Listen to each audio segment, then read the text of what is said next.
So, I'm going to take up a topic which is very important and about which we already have an idea. It is about the PRA, Participatory Rural Appraisal.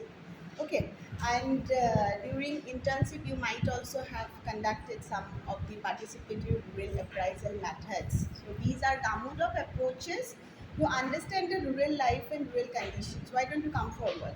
Yeah, you come forward. Come forward.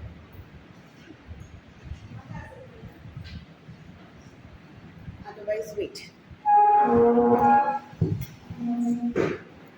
Okay. So these are gamut of approaches and a method to understand the rural life and rural conditions. Okay.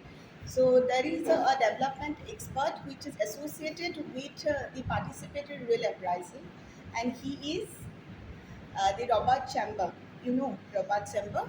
He is associated with participatory rural appraisal. He is the one who actually uh, he is the exponent and first talked of this participatory rural appraisal method. So these methods are against the rapid rural appraisal. So you also understand the rapid rural appraisal, perhaps the first gamut of methods, some couple of approaches which were introduced in the universities, which we have been using now also in order to study any area, in order to study a rural background and rural conditions, and that were originated, and those methods were originated when we say the RRA in 1970s. So we could actually see since 1970s, after 10 years later, since 1970s till now, so we have a huge shift in this kind of method to give us the understanding of the real life and the conditions. So we also see that in India, when we understand the application of the participatory rural appraisal, so we do have this community development plan that was executed in 1952.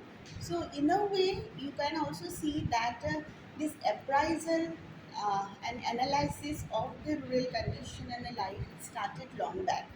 Yeah, but methods were a bit rigid. So rural appraisal methods are a bit rigid in the sense these are not that flexible, and it is actually carried out by this office holders, and there is less chance of participation of the rural masses. So less chance of mobilization of the rural masses. So there is a shift in the behavioral approach of this method, because we can also see that PRA has emphasized upon the attitude and behavior of the rural mass. So it's all about how they have engaged themselves, the way they perform a task. So they feel empowered. They also feel that they learn the method of collaboration. They learn how to network with their co-equals, and also with someone which is external to them. So in that way, that will quite helpful for them also to take a decision.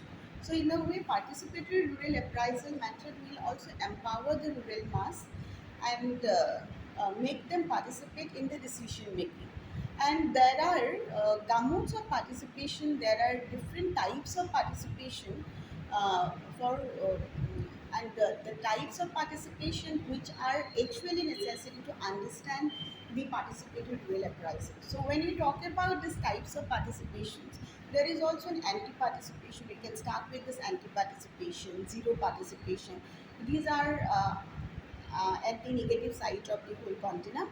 So if you have a continuum of positive and negative participation first, so we do have anti-participation and zero participation, which lie at the negative end of this continuum. In the sense that anti-participation is something when people are made to participate and decisions are being imposed, made to participate without their motivation, without their understanding of the scenario, giving them some brief about the scenario.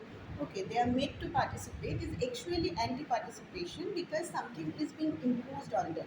So when we talk about the participation, so self motivation is very very important.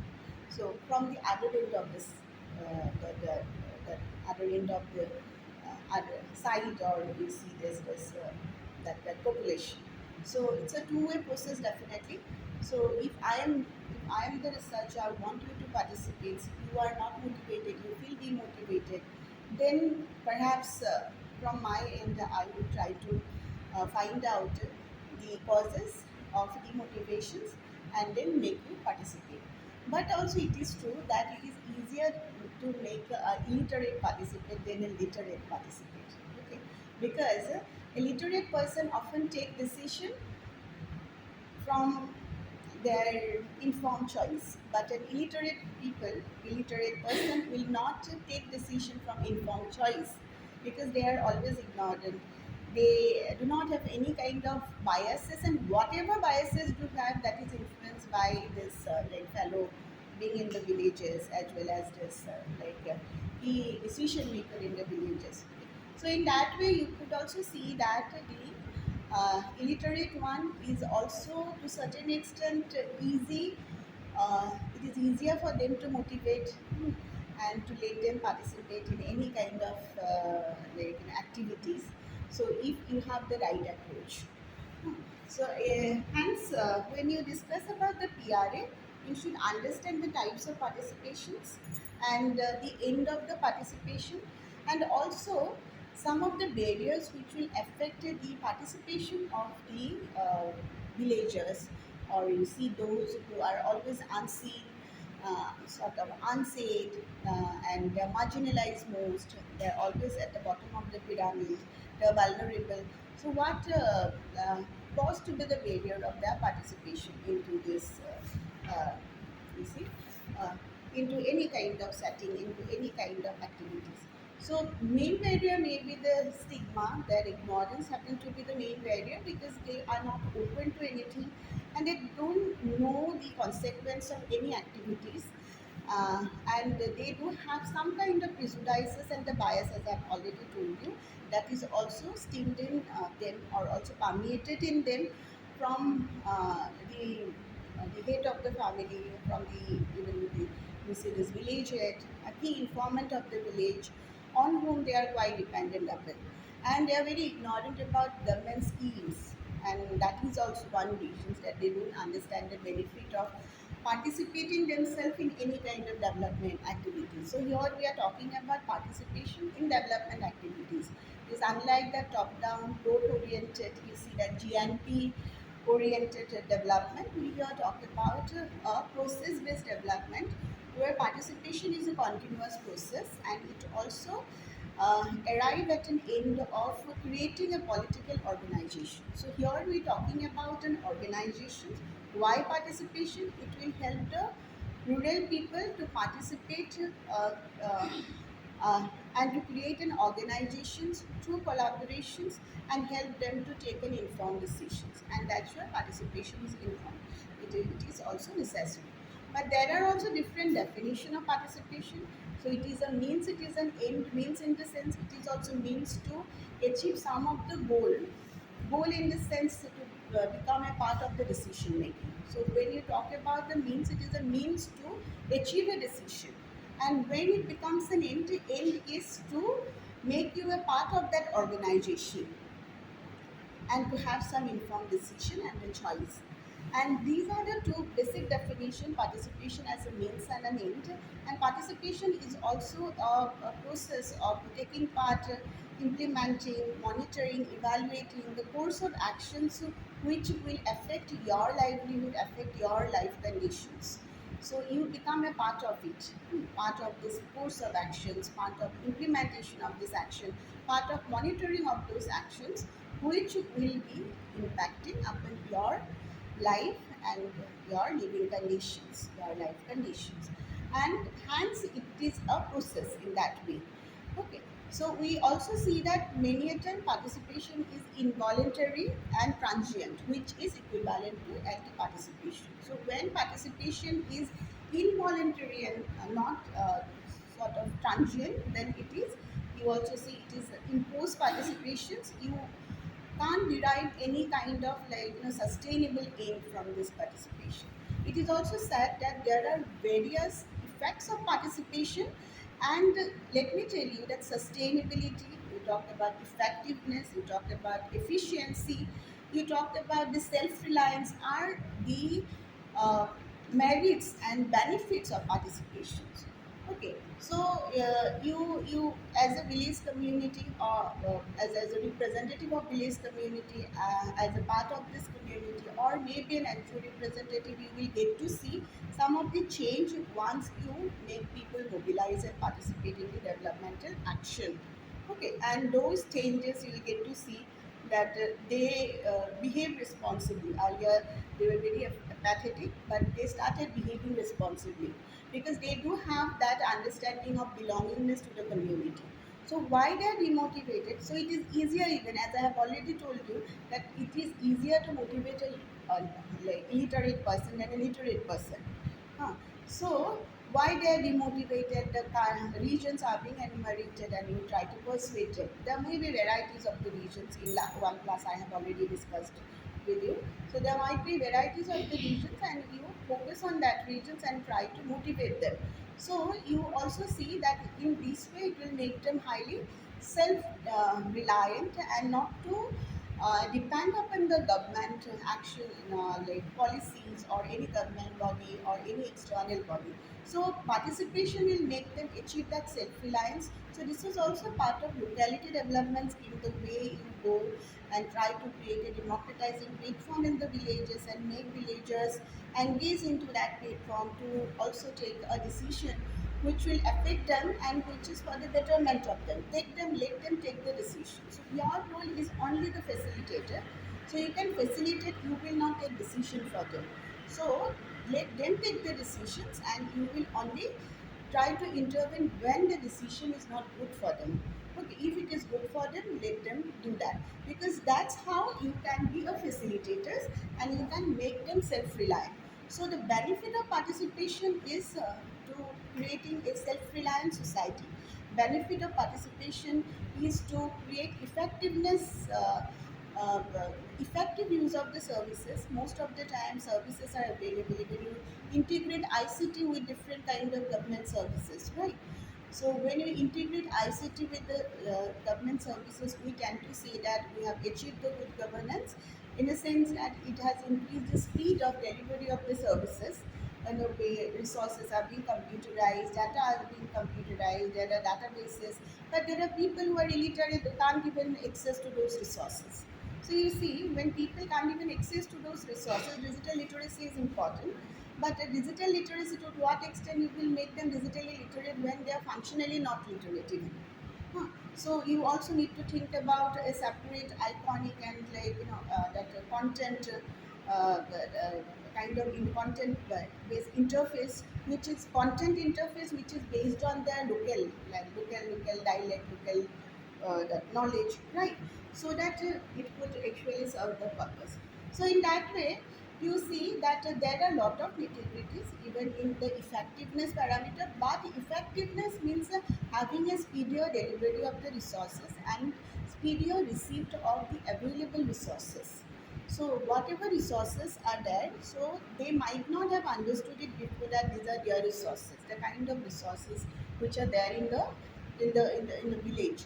So they have that understanding that okay, these are the resources we have, and they will also make an optimal use of the resources. Optimal use, optimal learning is very important. Let me tell you what is optimal learning. So effectiveness and optimal learning. Optimal learning happens to be a part of this principle of PRA at the same time. Okay, so let me tell you, one is participation. You need to understand what is participation. Okay, participation also facilitated that equal share of the resources, and also it will facilitate this distribution of opportunities equally. So equity based approach which is there in participation.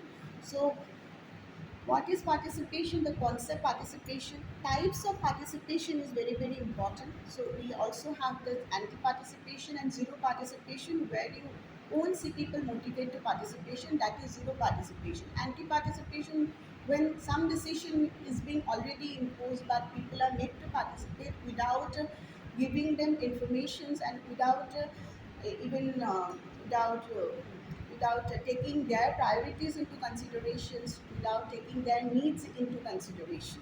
So it is important. We are imposing them something, and that is also equivalent to anti-participation. This happens most of the time, but you need to know in what way you need to intervene. In a highly apathetic village, okay, at one certain level, if you see that there is apathy continues, so in that case you need to intervene. Hmm. So that anti-participation method can also uh, be executed. So that is a part of managerial life. So that I will say, because when the situation is too bad for a manager, then manager try to be very like a dictator. And this is the rule. This is the norms. When situation is too good, then also the manager happens to be a dictator. When situation is too bad, then also manager happens to be a dictator. So this is a managerial rule actually.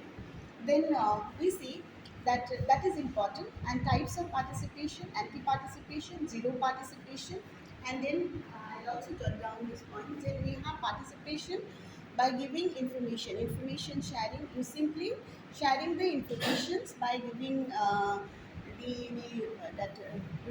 researcher answer to any kind of questions they will ask you, and they are trying to fetch anything from you. So this is also participation in terms of information. Then participation by giving the material. When you talk about the material, this may be a casting kind, or you may give your labor. So labor, giving labor and participating by giving labor is also very essential, and making people also motivate to give your labor and participate is very essential in any kind of rural background. So this is also important at times. This ruralers and the village peoples might ask you that village people might ask you, even like that they can pose a questions, if this schemes, or you are also taking like executing on a scheme of like 5 lakhs, 6 lakhs, and you are also making us freely participate. So whether it is justified or not. So that might be a questions when you actually go to village, because you will make them participate without giving them any kind of monetary, like compensation or remunerations. You simply want them to participate in constructing a school, constructing any kind of like that you see that resources, or maybe you say some digging some well, so any kind of activities, so that you see that they have that sense of belongingness, they feel that sense of belonging. They might ask you, so what is the need, what is the necessity that we are voluntarily giving our labor when we are not even paid, but you are also implementing a project of crore and the lakhs rupees. So but you see, participation through contribution, and sorry, participating by contributing without having that need for money, and also participating by seeking some monetary compensation are different. Okay, so you could also have a different consciousness when you are driven by like earning money, and then you participate. You are participating just because you are getting money. You will put all your like that head, heart, sweat, everything to earn the money, earn the income, and that's why you are participating. Once the flow of money stop, you will also stop participating. That means you are not belong. You don't belong. You don't own that particular project, particular scheme, that resources which you have. But if you are doing, you are participating without having any kind of that keenness, or any kind of desire for monetary, like resources or monetary assistance, uh, then you have the belongingness to that community, belongingness to that that group, or you own that particular resource, which is very very important. This is related to consciousness psychology. So anytime money involves, so you see money makes people very is very wicked, or even very selfish person. Huh? So money involved, so you will participate, you are getting money, so you try to behave very professionally, you are getting money, so you will also like work just because work 5 to like that is 9 to 5, like that way, and thereafter okay, I'm getting money, so my work is done. Hmm. So there is a fixed parameters are there, but actual participation doesn't have any kind of fixed parameters. Let me tell you, it's highly flexible everywhere. You see, in participating rural appraisal, in every setting, when you are talking about participation, it doesn't have a very rigid parameters.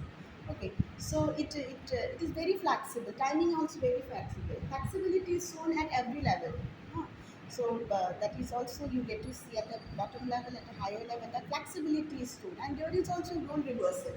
Role reversal in terms of taking decisions, in terms of you see that in terms of getting the benefit even. Uh, that is there. So that's how we can envisage a very good society, and we say the principle of common good through participation. So hence against it very top-down approach, it is highly decentralized approach. So we talk about different kind of participations. You can contribute by contribute to participation, or you can participate by giving labor. You can participate by giving cash at the same time. You can participate by giving that capital, different kind of capital. You also give them any kind of this, you say this is also that crowbar, huh, seeds, when this like stone, you are giving the stone, everything, whatever is there. So you are giving something, you participate, something you can give, and you can participate. So you make villagers understand their participation by giving little things, so that they have that belongingness to the community and they own it. They own whatever they have, and that is the process of owning. You participate and you own it. I am participating because this is mine. Okay, so that sense is important. So that is a kind of material participation as well as functional participation. Material participation is important for functional participation. Functional participation is basically you also become a part of the course of action. You have some goal. When you have a goal to achieve, and you also take another 10 people with you to achieve that particular goal and to decide a course of action, then becomes a functional participation. So in any kind of functional participation, you are aligned to attain a goal. So in material participation, goal is there, goal may not be that clear, but you are somebody, NGO, and even a group village who told you to participate. So you also you become a member of that village. You own that community, you own that resource, and hence you are participating. Okay, you have that sense of belongingness. But you may not understand the goal at the same time. But in functional participation, you actually realize, understand the goal, and you yourself become a part of course of actions. You design that course of action, you participate through interactions even. So it is also equivalent to interactive participation instead of passive participation. Passive participation is something when an agency, you say an NGO or even an external group, will also intervene by telling what is going to happen and what has already happened. Okay. So without seeking their active participations by asking them any informations, or seeking their material contributions, or seeking their advice, seeking their consent, simply announcing that okay, these are the goods you are going to get, these are the services you are going to get, so you come and attend this meeting, like that thing. Okay, so that is a basic participation. So you have already announced. So as an NGO representative, you have announced, or I have announced the future of that project, or maybe goal of any ventures, and what is going to happen, what has happened. I have already announced without even taking their consent, taking their point of view, their perspective. Okay, so that is a basic participation. So you actually you don't motivate and stimulate active participation of the members, but you say that okay, participation is there, but it is actually passive. Each and every decision is taken by the outside agency. So in material contribution also, to certain extent you have a decision, because I have contributed this, so I will have a decision. I have a stake. I can say this. Okay. So when you contribute, even by giving information, so definitely you are participating, because you have better understanding about the situation, so you are participating, right? And then we also have that autonomy, and also you see this is called autonomy and highest level of participation, where you autonomously take decision without any intervention, or without being bothered by an outside agency.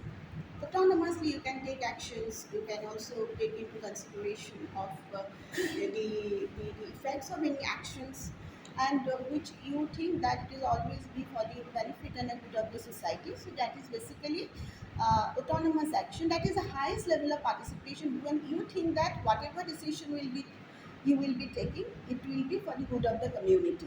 So that is also kind of like that attainment, self attainment, or you also see the behavioral that upliftment when you have developed an attitude, your attitude is being formed, that you think that this decision is for the benefit of the community, and you have some arguments for it.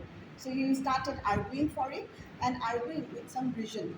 So that arguments, you have the reasons, so you have some rationale to seek the benefit for the community, take decision on behalf of the community, also involve the community for attaining their own good. Okay, so this is a kind of autonomous action, highest level of participation is there. Okay, so these are types of participation. When I say it's important, okay, types of participation you understood. Also dot down. It is already there in a PPT. One PPT that uh, uh, recording lecture is there. So if you go for that PPT or lecture, so you will get to understand this. Okay. Then what is important is the, the principle of participation. So these are the types of participation. So one is PRA. So we who have come to PRA, we are still understanding the participation. Right? The understanding the participation, the concept which is very important. How do we understand the concept? Then types of participation is very important. And then we have these principles of participation. Principles of participation. Okay, so first concept you understood. Types you have, we see, as I have already told you. Right? So um, I'm should I write down or I can speak? Types. How about that? Huh? Write down. Okay. So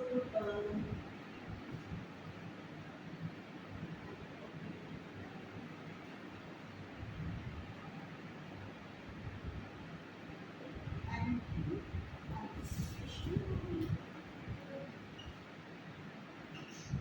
zero participation,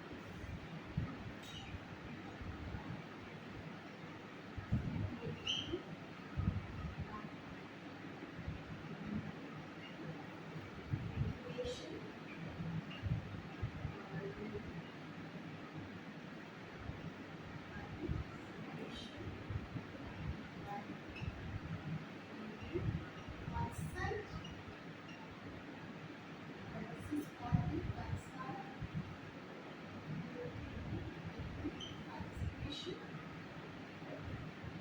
participation is a part of participation.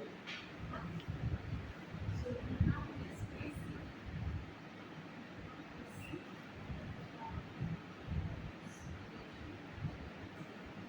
then we have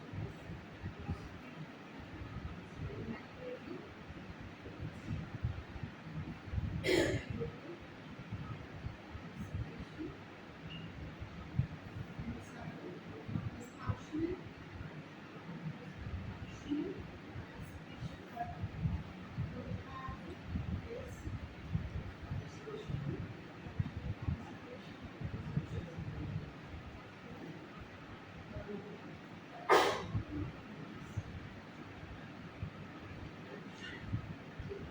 so you see that these are connected, and these, if I actually draw a contour, you can actually see, or you see this is an and this is a positive, and this negative, you have the first two, and you also have the fourth. And that positive participation, you get to see participation 3, 9, not 4, 5, 4, then 6, 7, 8. Positive participation like that. So have you seen this? And zero participation, participation for real information. This is also a sort of active participation, participation by giving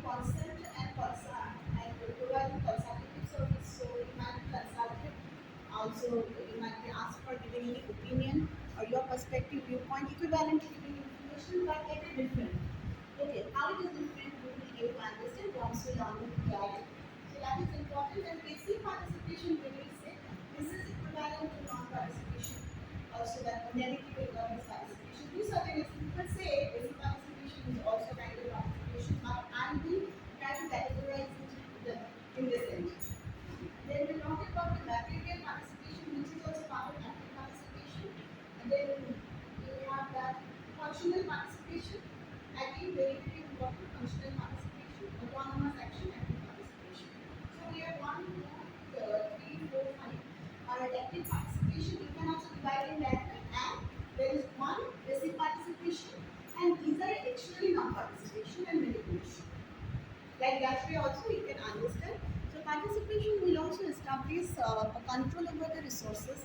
So it will also ensure the transparency and accountability on your end. So as a user of the resources, so you will be highly accountable if you are participating, and if you are motivating the rural communities and villagers to participate. So anyhow, it will also take care of the transparency in the sense how work has been an activity has been carried out. So transparency at every stage uh, have been transparent and will also be informed.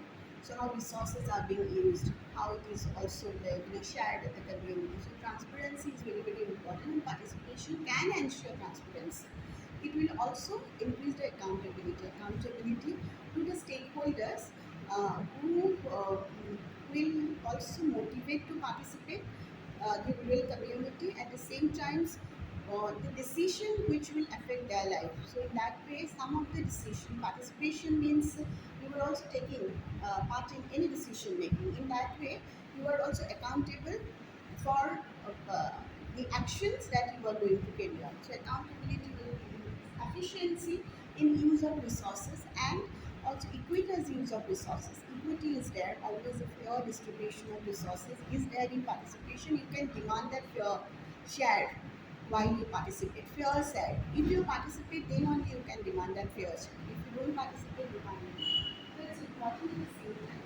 So what we can also see that these are the types of participations and at a positive and a negative end.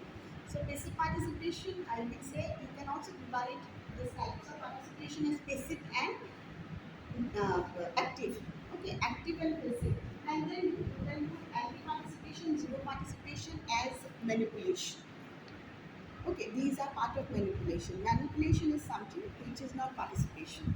Okay, so when you talk about the propaganda and also making people participate through propaganda is not a participation. This is actually manipulation. So manipulation cannot be a part of participation. So that is one active and zero anti-participation and zero participation is manipulation. Okay. Now, when you see types and principles of participation, which is important when you discuss the principles of participation, typically your idea what you have is uh,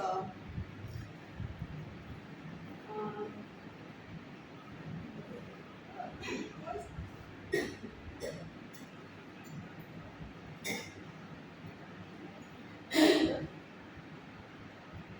me tell you now. For every learning, we used to have a blueprint, right? Supposing you will also ask for the course outline, that is a blueprint, right? Now, in principles of participation, we actually do not have a blueprint, let me tell you, because it is equivalent to progressive learning, it is equivalent to having an offsetting bias. Offsetting bias is something uh, when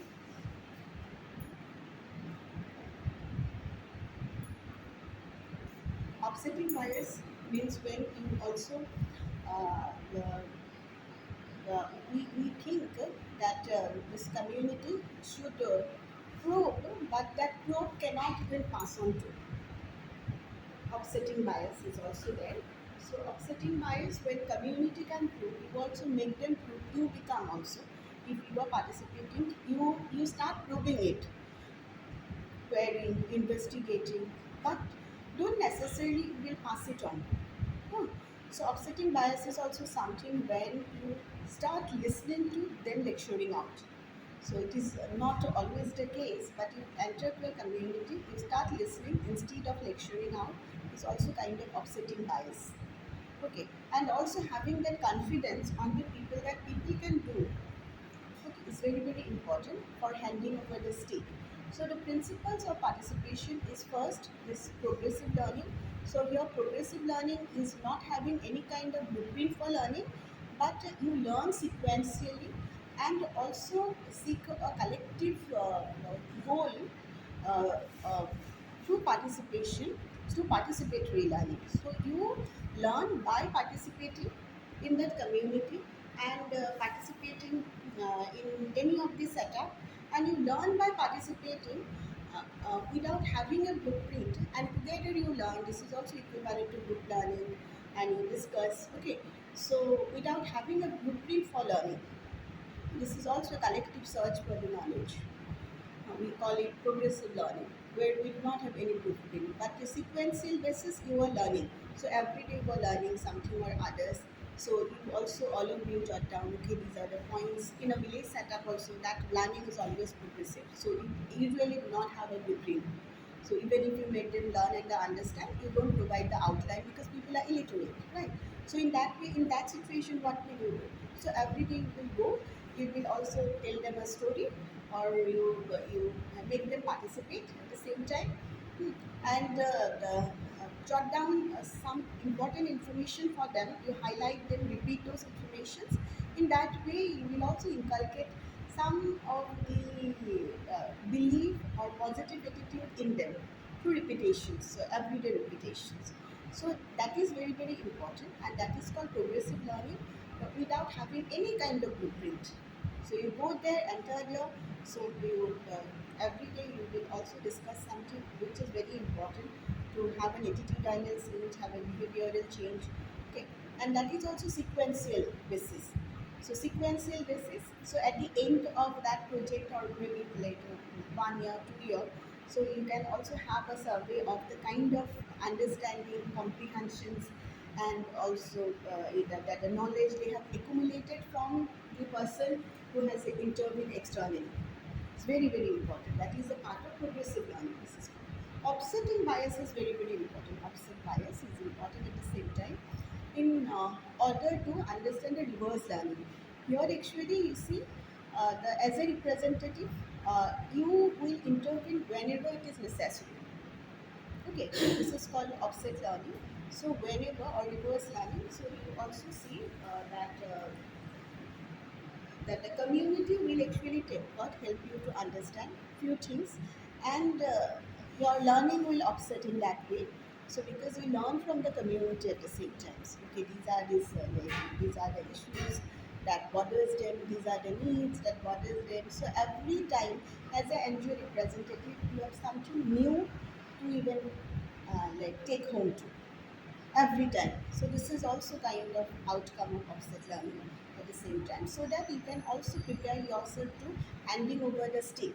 Means you can also give them their responsibility. That is also part of the principle of participation. Handing over the stick to them. So ultimately you are handing over the stick. We are also doing the same thing. We are handing over the stick to students at like at the end of the semester. We're handing over the stick because they are now they're expert. So we're announcing them that you are expert, and by giving you a degree, so giving you an award for convocations officially. So it is maintained and it is arranged, and we also have, we say that is a setup, very formal setup. But when you talk about the participations, so you have less of regulation, huh, and you are moving from formal to informal setup. So less of regulation, but more of transparent, more of informal like knowledge distribution.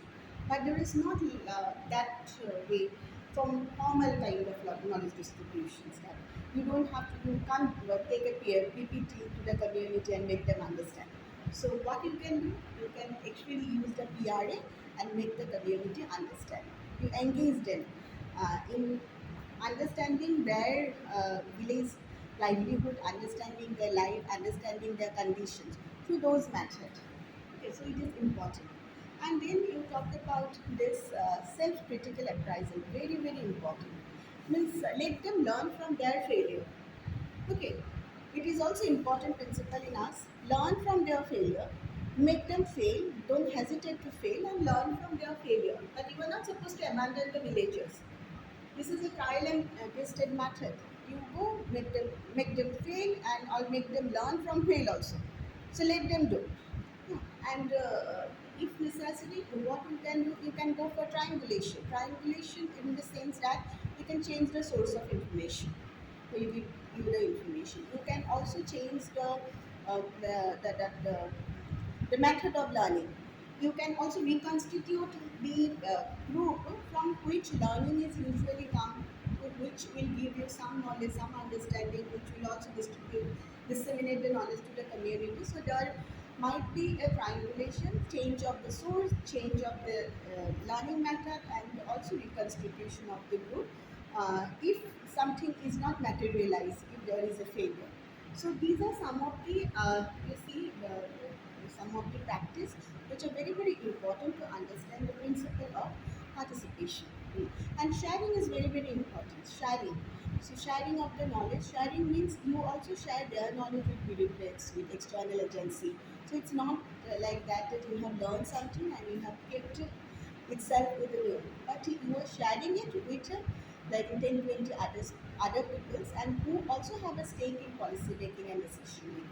So sharing the information with the newspaper agency, with even the like local news group, NGOs, with expert, with bureaucrats, their situation, their livelihood, their knowledge could be shared and could also bring change in the policy. You understood? So these are the principles of the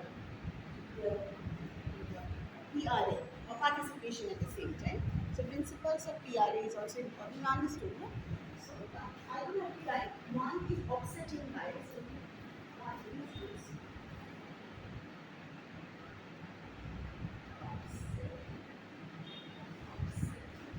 biases or offsetting bias. Offsetting bias. And equivalent to reverse. We also reverse learning. Learning progressively or progressive learning is very important. No grouping is there. Then you also now be sharing, handing over the stick.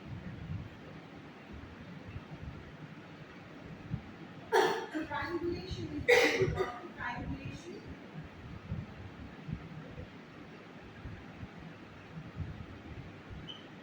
Okay, complexity and diversity of information. You will get to see here regarding complexity and diversity. Information is not that simple. You need varieties of information. So you also don't need one single informant who will give you information. So there are varieties of information. Complexity and diversity of information. Triangulations. Okay. And then what I have said. Okay. Self-critical appraisal. Self-critical appraisal is very, very important. So self-critical appraisal. So you see how many? So you see this upsetting bias, that is also reverse learning, progressive learning, then also sharing, transfer sharing, then onto over the okay, then also triangulation and complexity of information. Triangulation is important. The complexity and diversity. What is that learning? Actual reverse learning. Learning progressive learning. Next. Then sharing then as age. As age. Sharing. Handing over the stick. Handing over the stick. Handing over the stick. Then triangulation, complexity and diversity, and self-critical appraisal. So what is triangulation? As I've already told you, triangulation means if that situation won't provide you any benefit, any learning, then you change the method of learning. You can change the source of information, who can give you informations, or you can also reconstitute the group of villagers who can work and take part in activities.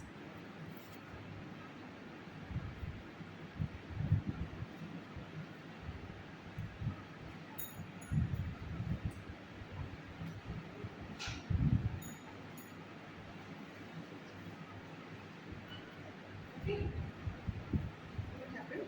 Is everything alright? Okay, so this is fine. So now, what we will do after this, we will move to the PRA. Okay, now we learn PRA. We know the difference between the PRA and RRA. This PRA and RRA.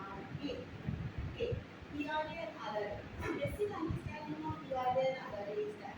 So RRA is older to PRA. So we also have RRA since 1970s. We have that rapid rail appraisal instead of this PRA, which is a bit recent.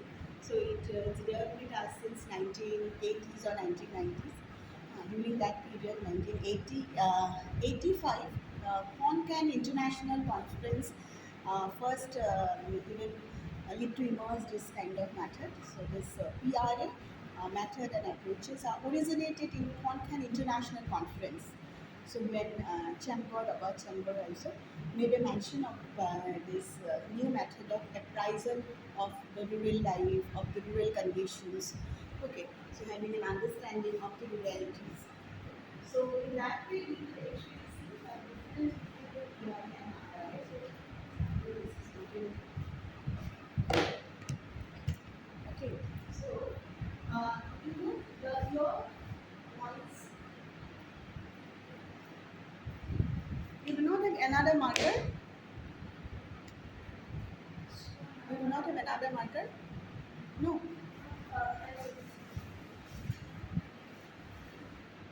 I, so you also have the PRA 19, PRA 1980s to 1990s, and you have the 1970s. RRA is highly expensive at the same time because you see the previous methods were highly expensive in the sense previous method of execution. Sorry, what happened? Is everything alright? Sort of? क्या है? Hmm? क्यों? किससे?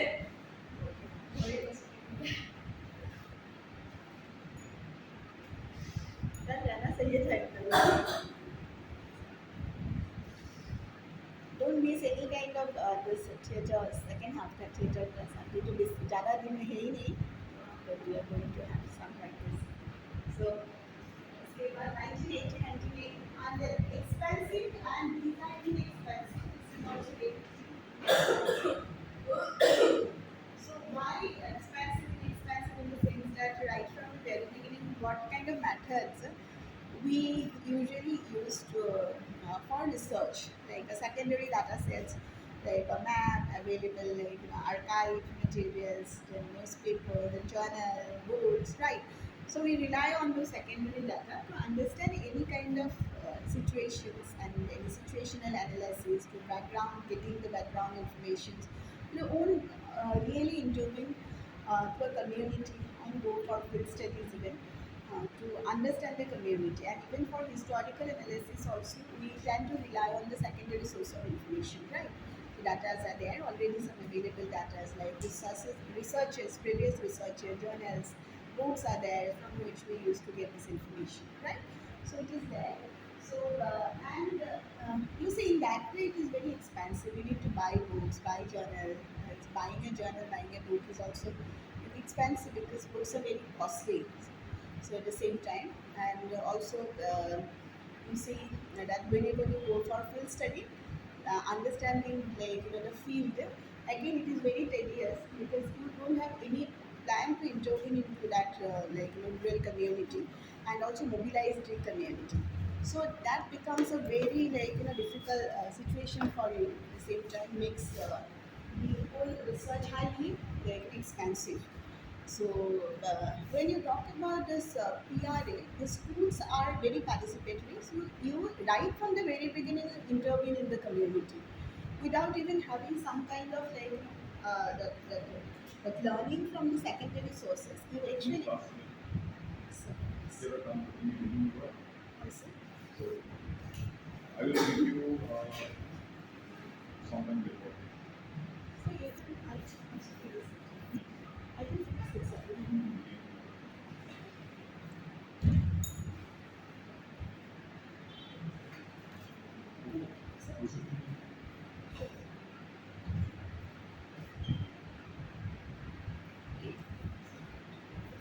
Expensive. So expensive and inexpensive.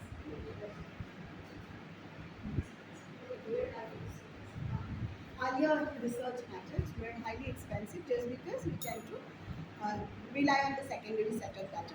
And buying a book is also expensive, highly expensive, same times.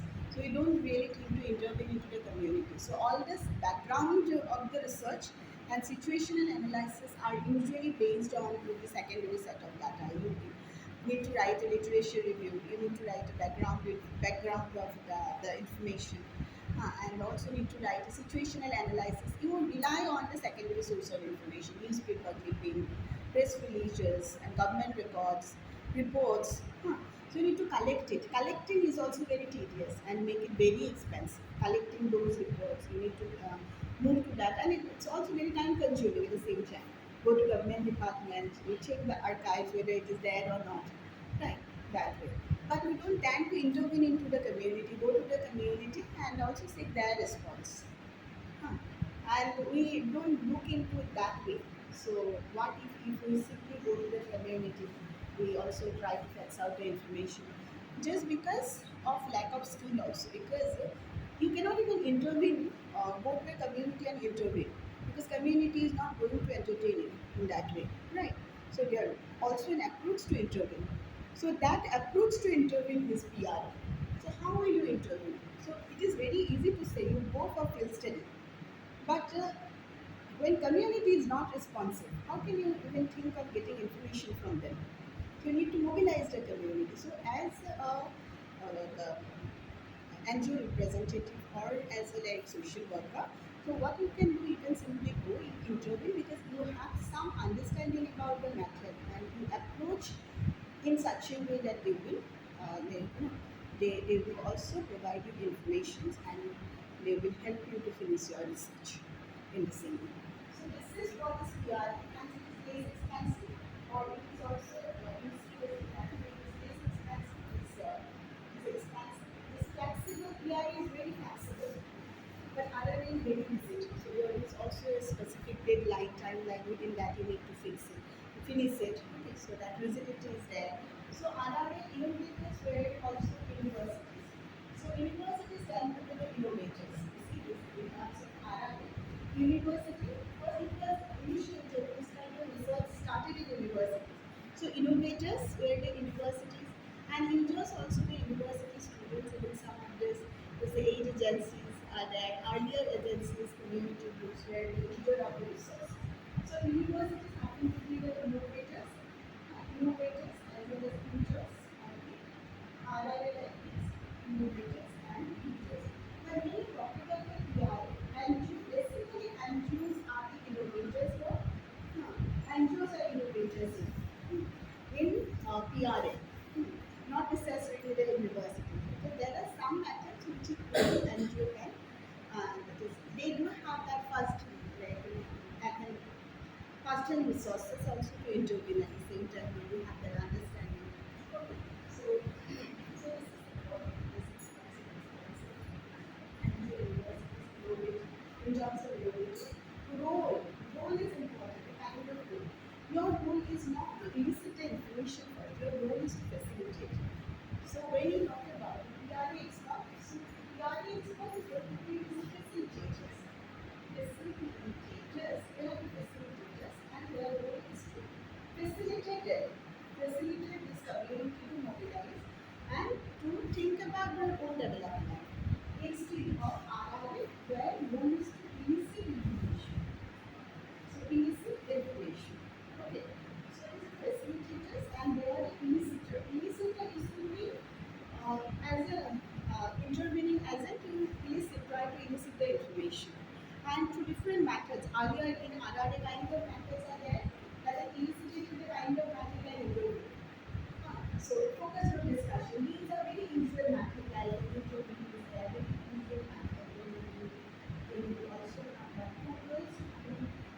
discussion.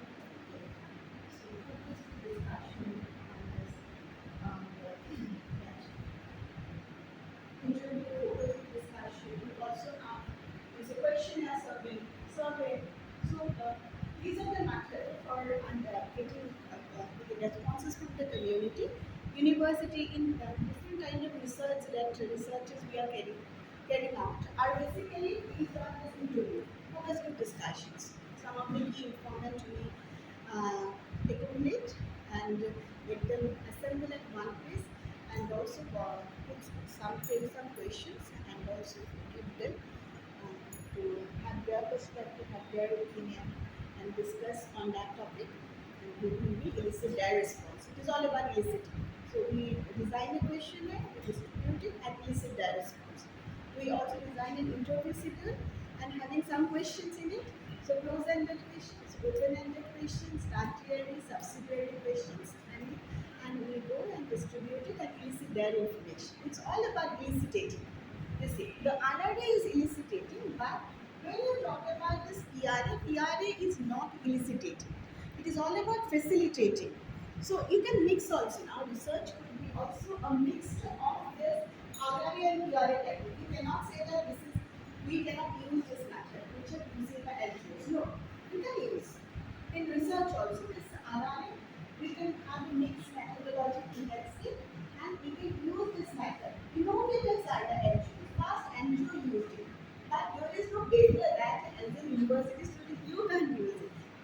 You must use it because these are the new method of appraisal and understanding the life and condition of the rural people. So you must use this. Okay, so this is also using facility and authenticity. Okay, this one and then uh,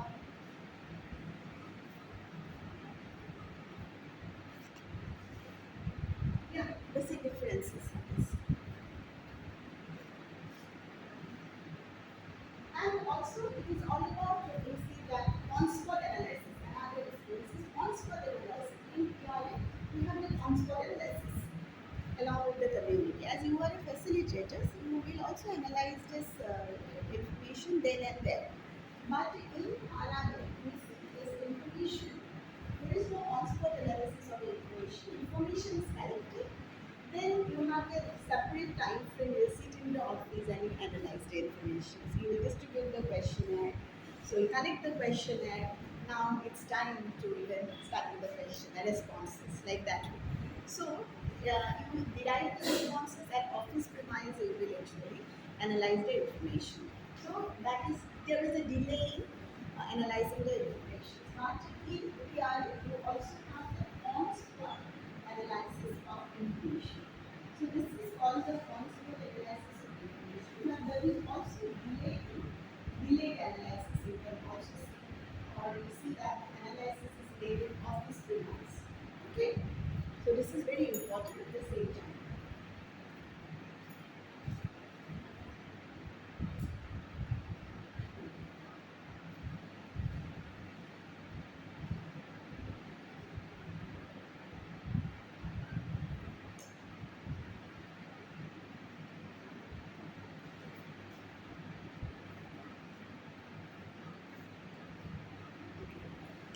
Then we talk about some of the methods. We discuss some of the methods now. PRA methods. We will not discuss all the methods. We will take some of the methods for later class after the exam. But we will take some methods. Okay. So when you talk about the PRA methods, first we'll start with the RRA method. Interview happened to be the first method, right? Then also observation is their participant observation, which is also pulled out from that is pulled out from that RRA. Okay, pulled out from RRA that is participant observation, interview, questionnaire, focus group discussion. Now you see the difference in it. Transect work. So transect work is a kind of like approach which is also a method. So in the transect work, the very first like introduction into the community. You go to the community and you actually study the resources even to transect work without even make a simple visit to the community. You understand the available resources, understand the hilltops, Kacha Road, Pakka Road, available resources. That is also the PHC, existence of PHC, how many places are there, having an understanding of it. So that religious center, any kind of schools, colleges available. So Brati field, maize field, paddy field in that particular villages. Westland that is also there in the villages through transit work. And then after your transit work, without even like you can also take village participants. It's better to take also village participants at the same time. After having some understanding, what you can do, you can at the ground because your the resources that you need to have. In PRA, you need to have some resources with you. You need to have some kids with you. Those resources are like you need to have a brown sheet of paper, which can in which the design and the social mapping, resource mapping, and transect work, the output of transect work, timeline, and historical profile, which you have drawn on the ground, could be transported. Okay, so that pen, pencil, other stationaries that also like kind of papers, that the treasures, the rubber, everything you need to carry with you. Then also rangoli, soft powder, some seedlings, stones. These are the materials also you need to carry with you. So these are available local resources which you need to carry with you. So these are the materials and the kits for the PRA. So rangoli powder, soft powder, so with the sock. Huh. Then also use some of the seedlings, and any seedling stones which will also work. Huh. Then also paper, that is a brown sheet of paper, white sheet of papers, then scissors, rubber, etc. etc. So you need to carry with you. Huh. So we don't need to carry a computer, laptop, and all. So carry these materials with you, and for PRA. So once you understand a PRA kit, you also go make a concept work, have an understanding of the resources available. And what you can do, you can go for resource mapping at the same time. You can also go for historical concept work. Is there? This is not. This is an approach. This is also a method concept work. So when you interact, you have an idea. You will also interact with the key informant. If you find someone, you can interact. Very first intervention. So concept work because equivalent to observation at the same time. So you, when we talk about the historical profile and timeline, so this is equivalent historical profile. Here is historical profile and here is timeline. Timeline, which is at the same time timeline and historical profile. Okay. So this is very very important at the same time. So when you say historical profile, timeline and fourth is also you have the seasonal calendar. Fifth,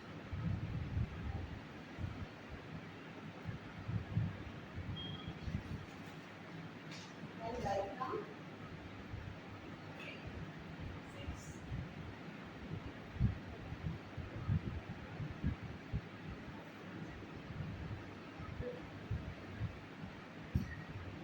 Seven.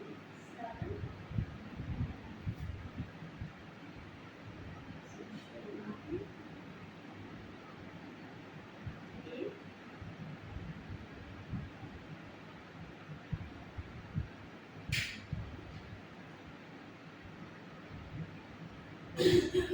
I see.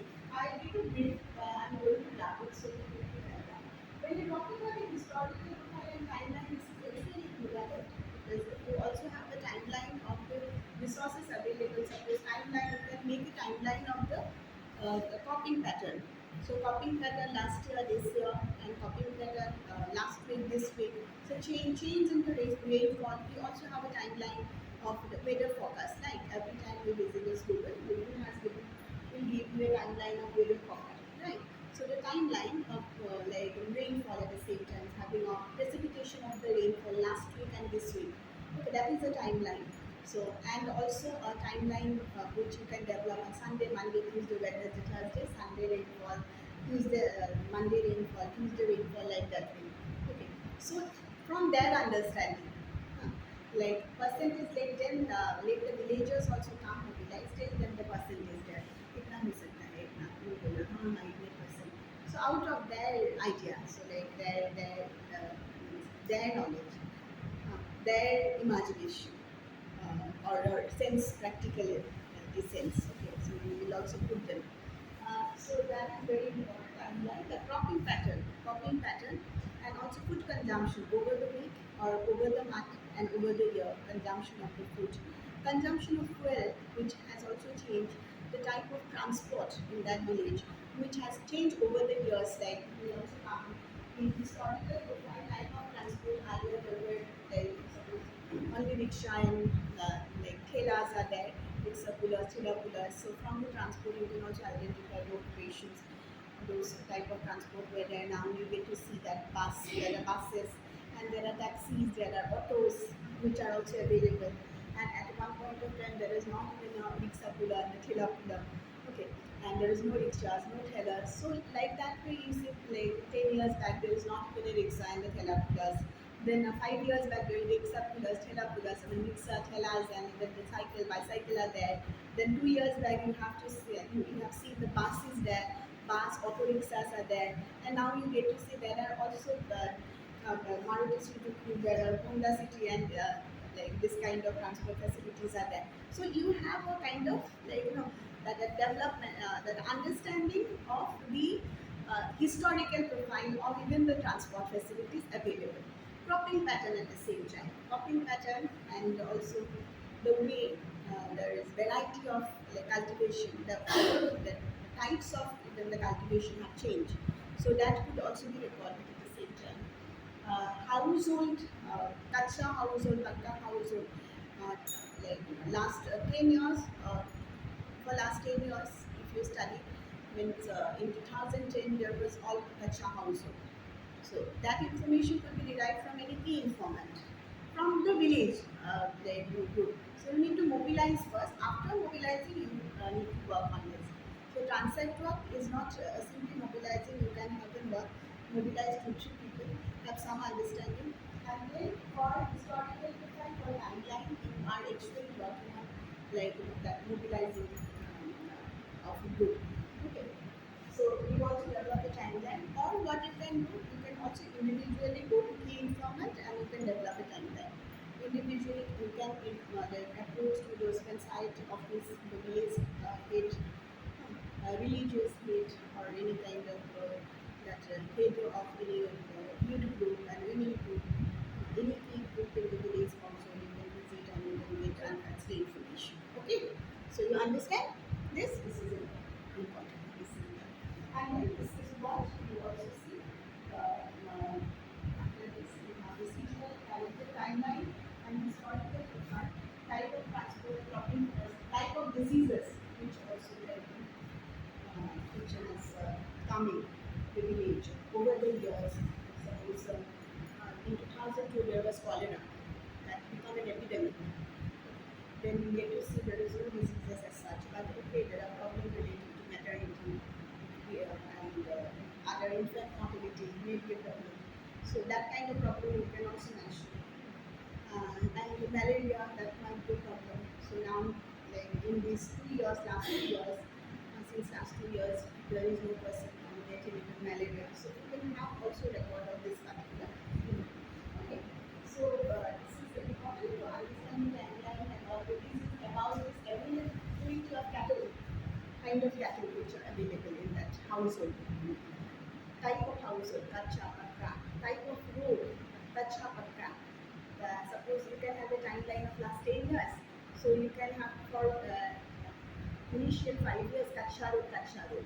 For since last 5 years, for last 5 years, initial 5 years you have kacha road, pakka road, and for last 5 years you will have only you see the pakka road. So that will also give you an information that road are being repaired or also it has cemented with in 5 years back. So that is one. Then seasonal calendar. So I discussed about the diagram. So that diagram is actually a diagram. It is a diagram which will give you an understanding of number of institutions in the village and how those institutions is closer to you. So number of existing institutions in the village could also be identified. and the importance of those institutions which are closer to you.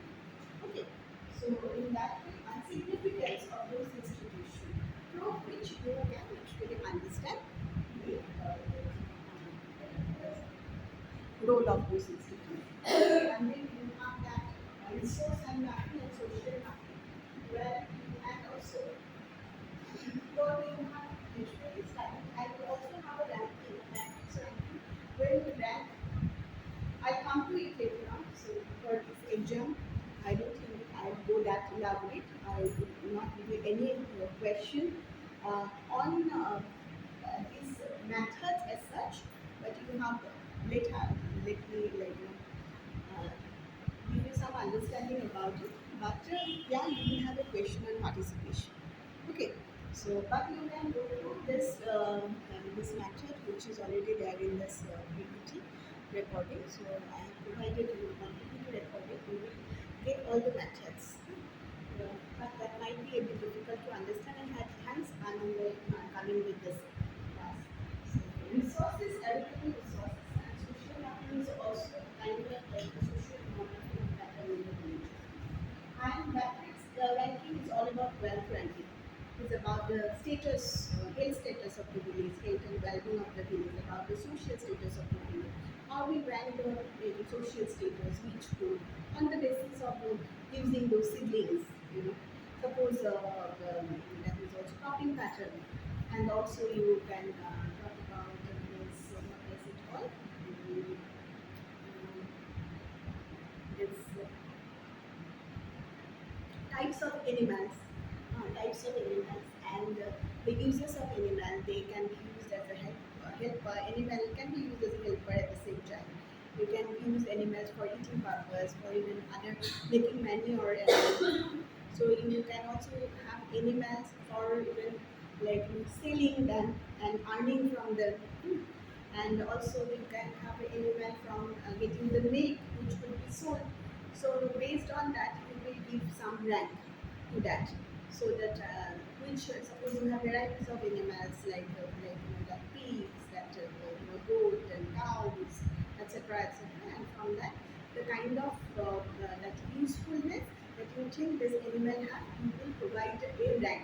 So you will not provide, you will facilitate villagers to provide a rank, and villagers will come and give a rank through siblings. So like in a rank three siblings, rank four stone or four siblings like that way. So that will also be counted. So it's very interesting exercise. I'll come to it later on. Today I'm finishing.